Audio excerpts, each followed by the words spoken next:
even if you've played all of 2024's AAA titles. And if you have, not bad. You still might have missed some of this year's greatest games. So here are some of the 2024 hidden gems that I think are well worth checking out.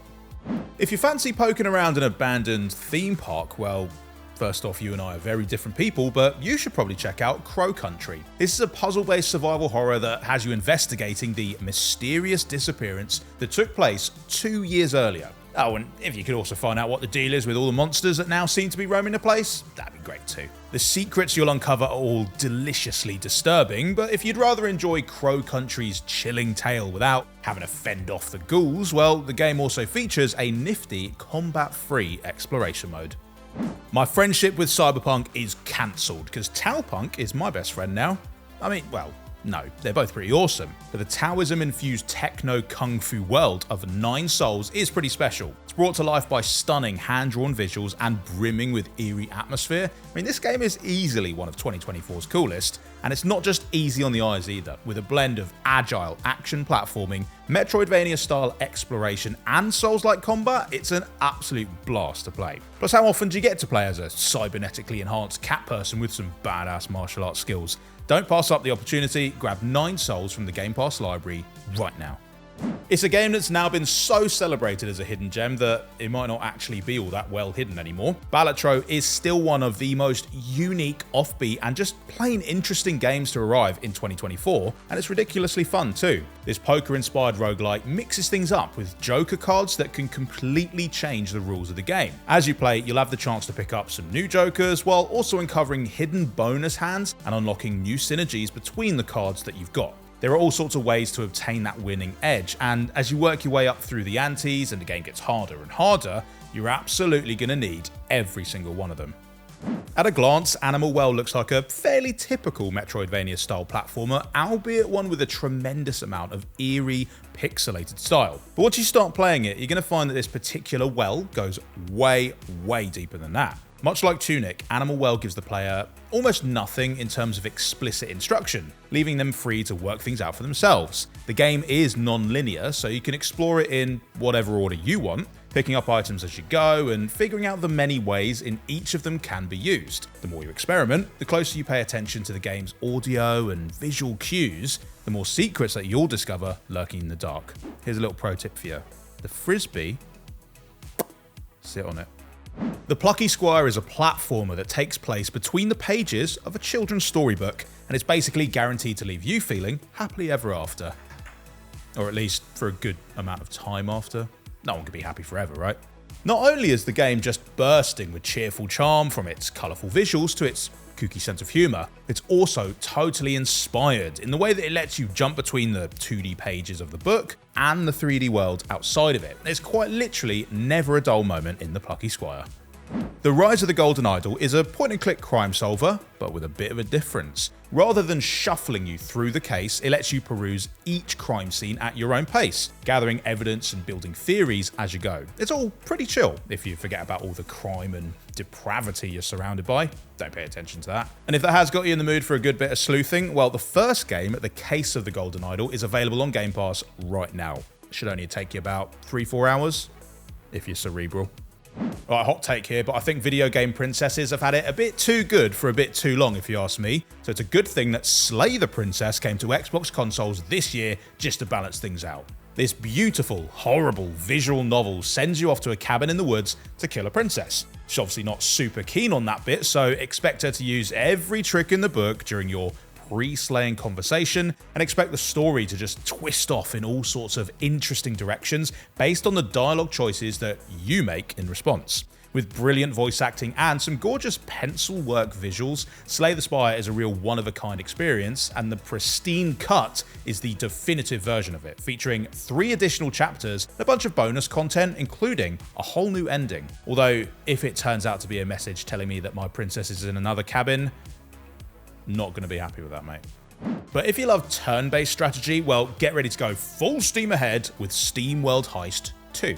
Here you're going to be put in charge of a team of highly customizable Steam bots as they take part in tactical battles both on land and out at sea. But what makes these showdowns extra fun is the game's ricochet mechanic, which lets you bounce bullets off walls, floors, and ceilings to take down your enemies in all sorts of really clever ways. But if you're feeling a bit rusty on how SteamWorld actually works as a game, well, you can grab SteamWorld Build from the Game Pass library first. Do your research, mate. Now it's time to prove you're the fastest gun in the whole darn procedurally generated galaxy with the roguelike FPS Wild Bastards.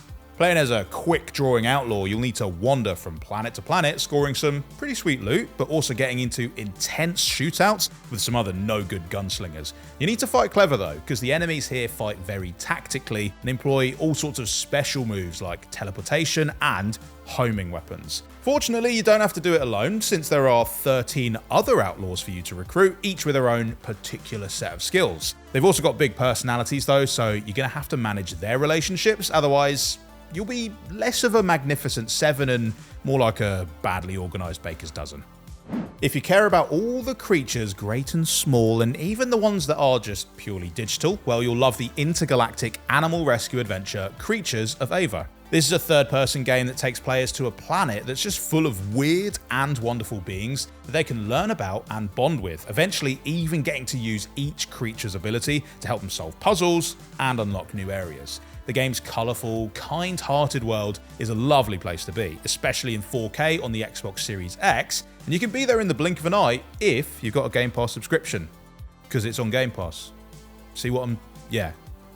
Now, just like the unicorn is a beautiful result of sticking an ice cream cone on a horse's face, Unicorn Overlord is what you get when you take everything you love about traditional JRPGs and then combine it with the grand scale of a strategy game. The game's painterly map is yours, just march across it however you see fit, getting into plenty of skirmishes along the way. And when it does come time to draw swords, your sprightly units will flock to your side so that you can guide them through the battle, taking advantage of type advantages and positional superiority wherever you can.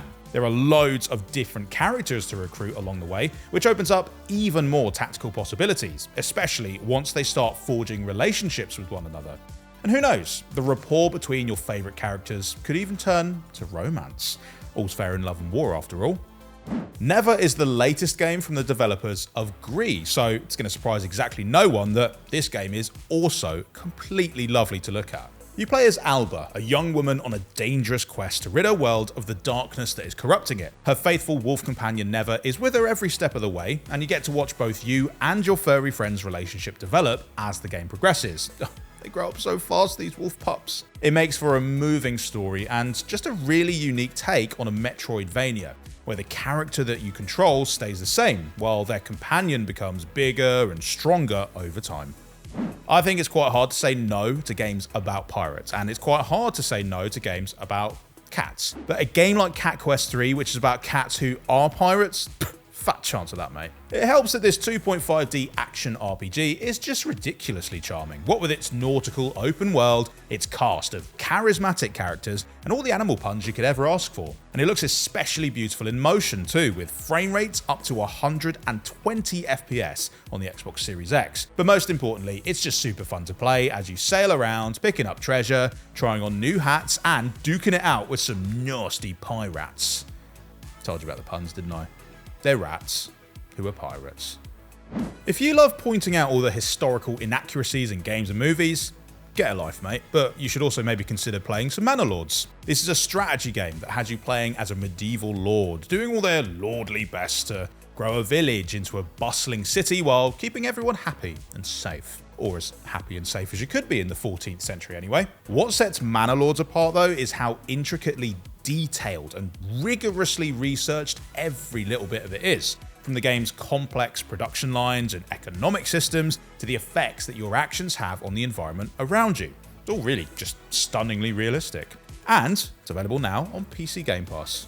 You know, Tales of Kenzera Zao gave us one of 2024's most unique settings, one of its most innovative combat systems, and one of its most moving stories, which ain't bad for a first-time developer, is it? We had a wicked time playing Zao with Abu on Twitch, by the way. Oh yeah, that's right, we got game dev mates. This is inspired by African folklore. It's a 2D action platformer that has the player battling their way through the spirit world, protecting themselves with the powers of the sun and the moon as they go. Sadly, those powers aren't going to protect you from the absolute gut punches that this game can deliver with its tale of love, loss, and learning to move on. Go on then, what games have I forgotten about? What gems have I left hidden? Tell me all about your unsung heroes of 2024 down in the comments, and I'll see you in the next one. Bye!